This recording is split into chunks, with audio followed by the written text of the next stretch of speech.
good morning, everybody. Many thanks for braving the weather and getting here. I'm delighted to be part of this exciting summit. My name is Axel Threfall. I'm editor-at-large at Reuters. And have done plenty in this space, actually. Had plenty of conversations with, I'm sure, a number of you, perhaps even at COP26. We start, as we've just heard, with a special fireside discussion which aims to set the scene for the day, so pretty high level.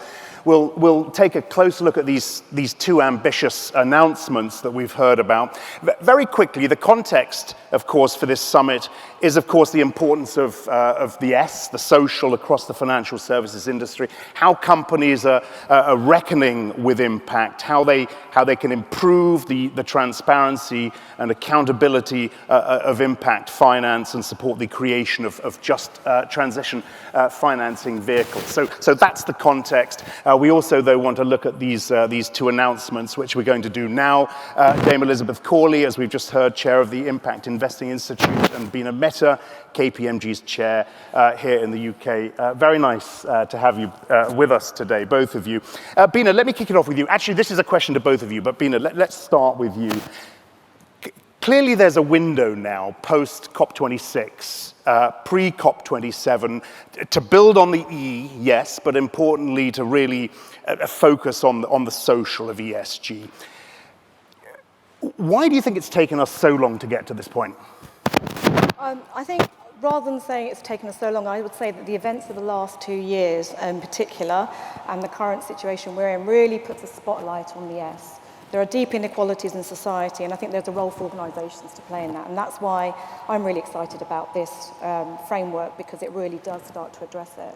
I think COP26, what we saw out of COP26 was clear focus and alignment around the E, has driven change, and we're making progress. And many organisations don't look at the E without the S. So 75% of the businesses that were part of the questionnaire say they already take into consideration the S when making their decisions around the E. So it isn't, you can't look at them separately. They are connected, and there are other wider parts of it too.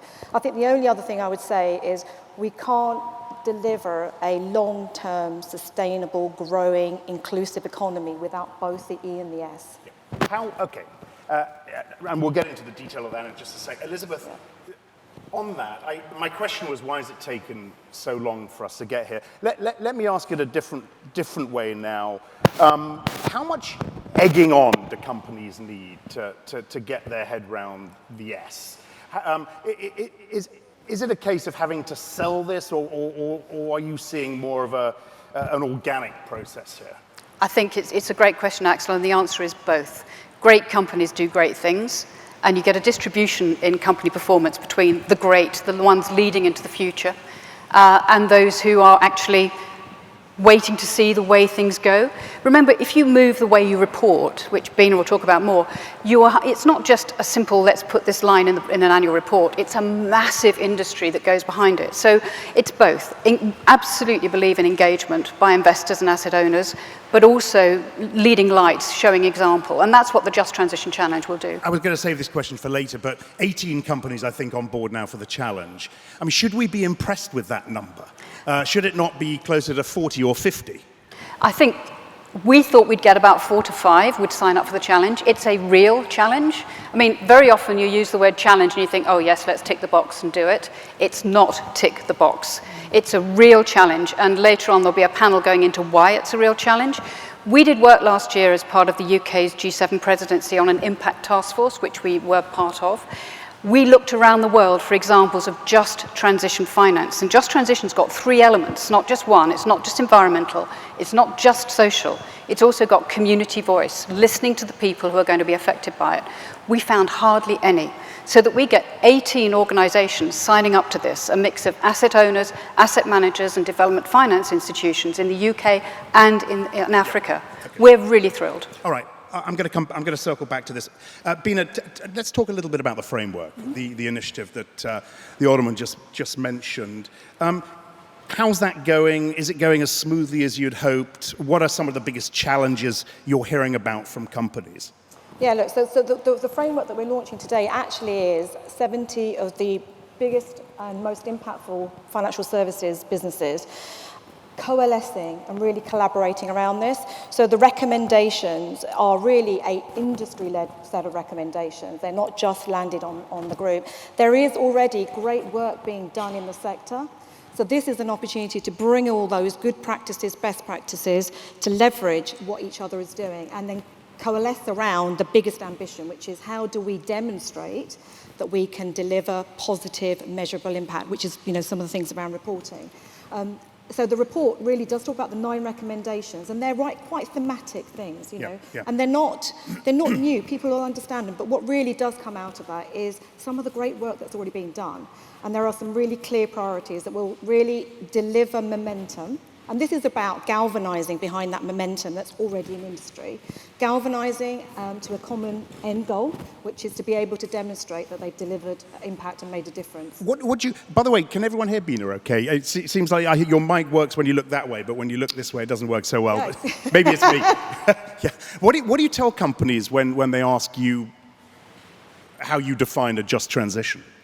So look, so Elizabeth, I don't want to steal your thunder because you're doing this, but so just transition is about, everybody is so focused on the environment, but you can and should also take the S into consideration. So that's your people, your communities, and I know you're going to be talking about that in a minute, so I don't want to steal Elizabeth's thunder.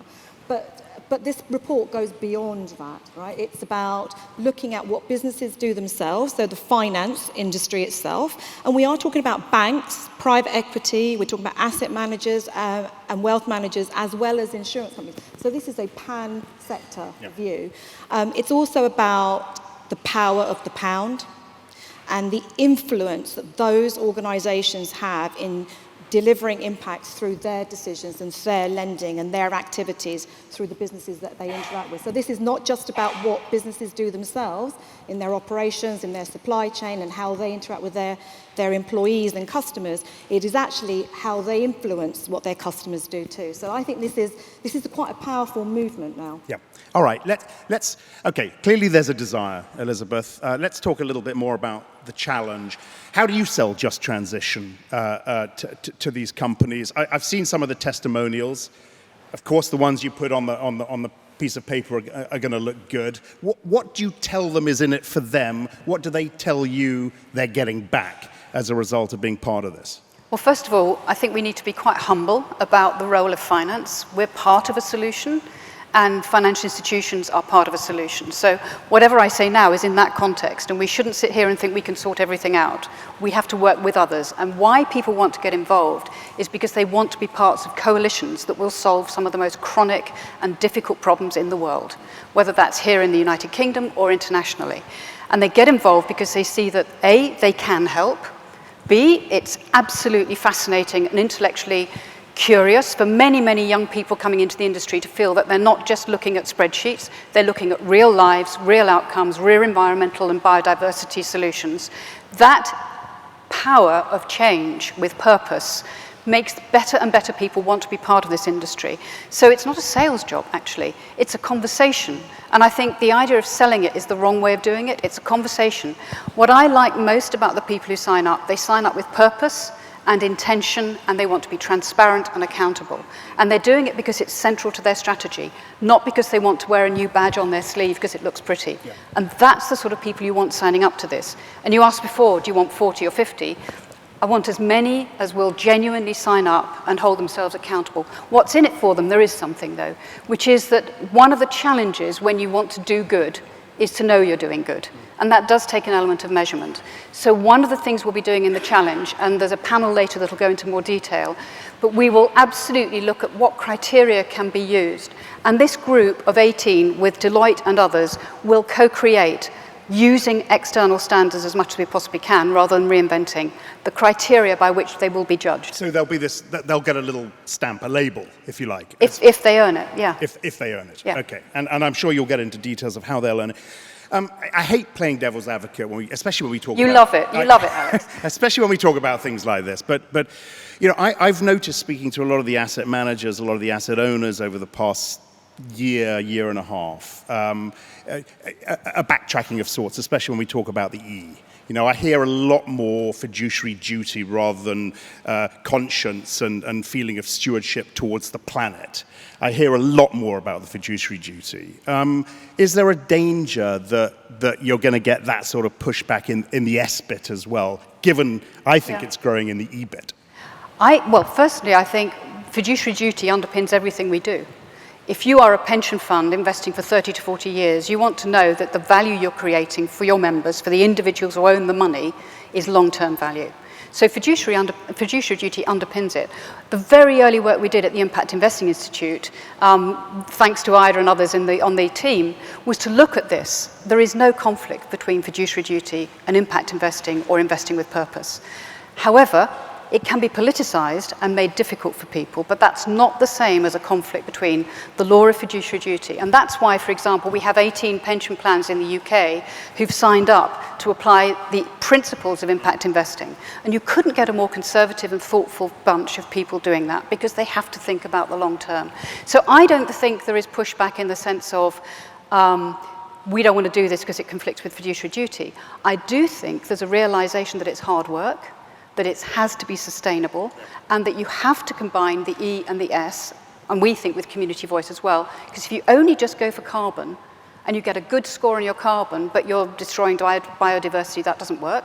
And if you do that and a good job on that, but you're ignoring people, that won't succeed either on a sustainable basis. Do you have this conversation, the fiduciary duty conscience conversation with a lot of the companies you're working with? So I think businesses are very mindful around that triangulation of people, purpose, and you can be profitable and deliver growth, but you need to make sure. So a lot of peers that I speak to are constantly worrying about that tension between the E and the S. And the question is, should there be a tension? And I think what your Just Transition Challenge does is they actually don't need to have the tension. You can work hand in hand and deliver on the profit as well. So I think with businesses, I think the bigger challenge they have is what do they need to do for themselves, right? So let's take skills, for example, and that is one of the things we address in the report. Skills are really important, and the skills that we need for this aren't readily available, right? So as an industry, there's a recognition that there is something they can do together to collaborate to make sure the right skills for tomorrow are in the hands of the talent of tomorrow. Yeah. But it has to be skills for everybody. So this comes back to, if you've got good skills, you get good innovation. If you've got innovation, you attract investment. If you've got investment, you're improving prosperity for all. So that actually is absolutely manifest in every business. Just one of the examples I'd like to give you. So one of the things that we've done at KPMG is ESG skills are not sort of readily available. So we've partnered, and this is what the industry group looks at, is how do you partner with academia? We've partnered with the University of Cambridge to develop and deliver training, not just for our 16,000 colleagues, but our 230,000. So that's the sort of thing that the industry is looking to achieve through this collaboration. Why do you think the S, I mean, we talk about the S being a little bit more nebulous than the E. Why do you think that is? And you know, is that just an excuse, or is it a case of, look, on the environmental stuff and net zero goals, this can be measured quite easily, and we don't have that same sort of measurement for the social bit. Is it down to that? So I think with the S, you're right, it is a bit more nebulous, and there is no such thing as one size fits all. It's not you're targeting a net zero. There'll be different things that different organisations can influence. So what the report does is identify the 4 key areas that you can really coalesce around. So that is around fair remuneration, human rights, diversity and inclusion, and mental and physical well-being. So those are the 4. There will be a whole host of others, but I think if I look at the conversations I certainly have, those are the 4 consistent themes that come out, and that actually came through the work as well. So so the report talks about transparency, it's about clarity and consistency around how you do it. So some of the priorities the report talks about is how do you now help the wider industry, or how does the industry sort of coalesce around what does that really mean for us in terms of defined goals? What does it really mean in terms of impact disclosures and metrics? Because there's no such thing as one line. You have to provide context and colour.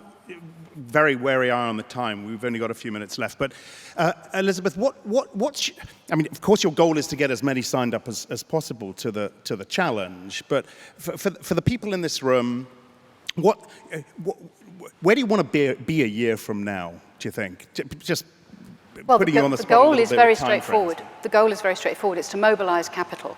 So however many people sign up, it's not the theory, it's the practice of mobilization. And I think Bina said it very well. COP26 was a galvanization around some huge numbers, global huge numbers.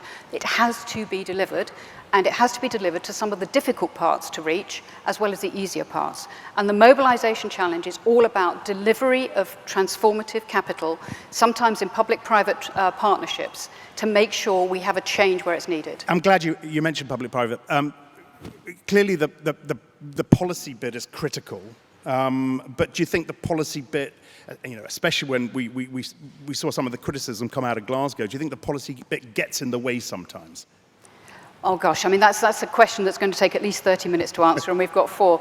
I think the reality is that policy can be an enabler, and that certainly what I would say is that consistency of treatment is one of the key things. Having a consistent framework and a commitment to try and coalesce around global standards, particularly around reporting and other things like that. That will enable a much faster transition of money.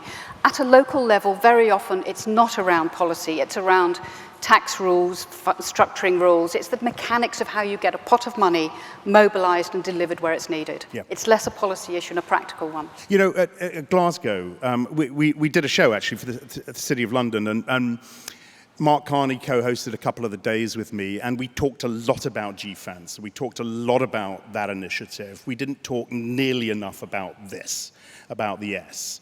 What are you doing to really raise that ahead of the Egypt meeting, Bina? So I think the report, I keep coming back to our framework, the framework, it really is the collaboration. So what we would love is a task force of industry practitioners and industry leaders to really talk about the consistency. So that is clear, what do social impact goals look like? What do the disclosures look like? How can regulation and policy play a role? How do you consolidate all these different requests and requirements of businesses? So how do you consolidate all of that? And also, as I said earlier, training and insight is really, really important. Yep. So there's quite a lot of action, but I think this moment, this summit really identifies the will and the desire of the industry to do that, to lead that. Okay, but your wish is to have something more concrete at COP27, a proper framework there that can be discussed, as we discussed, I guess, GFANZ back in Glasgow. Are you going to get that? I think COP27, we'll see. I mean, I don't know whether we'll be there in time for COP27, but with the just transition, I think we're on our journey to that, whether it happens at COP26 or after, 27 or after. I do think it's a movement in the right direction. And what do you think about that, Elizabeth? And what's, again, apologies for putting the question like this, but what's the biggest thorn in your side? What's the biggest challenge to actually, the just transition bit achieving what you need to achieve in Egypt? Firstly, I would say what we would like to see in COP27 is that the criteria we develop, which would enable an organisation to know it was achieving a just transition label, that those criteria will have been developed, consulted widely, and available, if not in final form, then in pre-final form. So that's a very specific goal. That labelling enables people to have a set of criteria to know they're doing the right thing. Very often, what stops people is not lack of desire, but a lack of knowing what to do next. And a lot of what we do at the Institute is pragmatic, focused on outcomes, focused on delivery, and that's what we need to do. If you start talking about challenges in the trillions of dollars, for some people that's just too big a mountain to climb and they don't know where to start. What we say is, this is the thing you can do, this is how you can change, this is the contribution you make, and that's what we focus on in criteria, in training, and in other areas, and we want to get that available. We also want to see it as an international coalition. This is the world working together. It's not us sitting in this room telling people what to do. It's the world coming together around standards that will genuinely be practical and make it easier for people to deploy money where it's needed most. Are you optimistic? I guess you have to be optimistic. I have my whole life has to be half so full, I haven't answered your thorn question. I just wish we'd started 20 years ago. I think so it has taken, back to my very first question, it's taken a long, long time to get to this point. The urgency has grown. We were talking earlier, when we started the Impact Task Force G7 work last year, people were very skeptical about whether we would see any buy-in at all to a concept of just transition on those 3 criteria. By the time we finished, which was 4 months later, we had the industry telling us we had to take this next step. We had to move towards a label. This is industry-driven.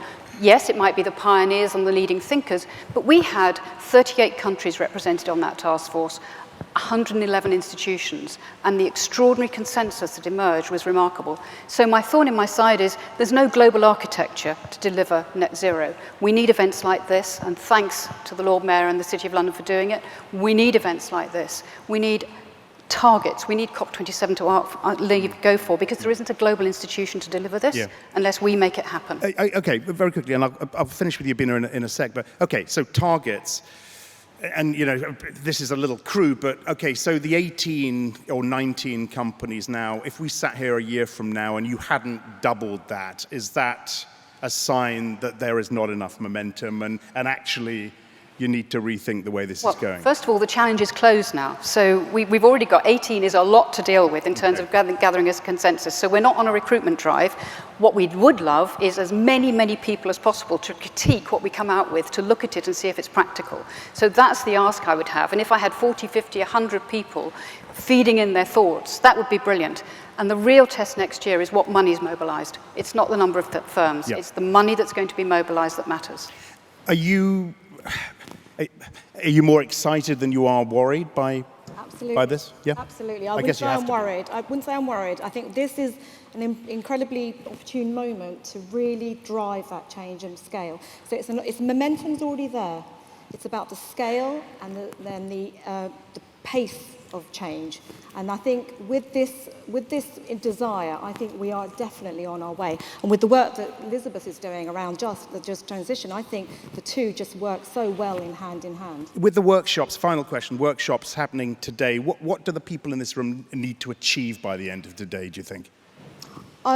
So I think part of today is about helping bring to you these recommendations and the challenge. And I think, Elizabeth, I'm not speaking for you, but you've already asked, right? You want help and volunteers and support for it. So I think taking away the opportunity, taking away that this can be done together, I think is the big thing for me. Okay. Totally agree. I mean, I look around the room, look at the intellect and the energy and the passion in this room. If we could just galvanize real outcomes from the workshops, if you come away and you've just got a couple of points on a flip chart and no action or no commitment, it's a nice conversation. If you come away with an action and a commitment, even if it's to form up your own cooperation, that's a real step forward. Okay, very good. Look, I've got to stop us there. Thank you both very much for helping set the scene. Lots of detail on both the challenge and indeed the framework to be thrown around for the rest of the day.